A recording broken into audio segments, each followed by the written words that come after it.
Allah'tan yuxarı, nə var qəbirdən aşağı. Çəkdiyim ahdan yuxarı, bildiyim sirdən aşağı. Niyə gülün gündüzündə quşlar azır göz?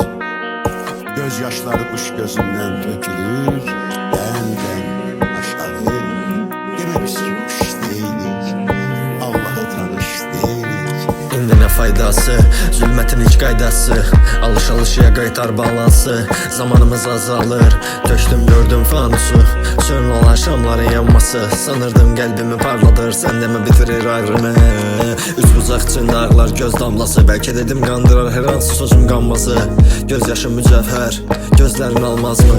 Mən səni belə sanmazdım, yalandım bilirəm. Mən sənə yanardım, bir ufuk içində doğulmazdıq yenidən həyata.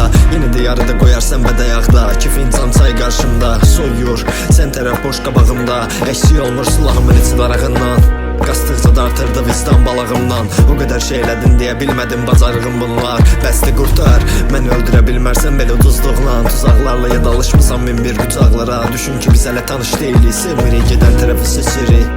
İstədiklərimizi edirik, sonunda bir-birimizlə qarşılaşıb vida edirik. Ruhum dur, yığış, gedirik. Sən yuxarı,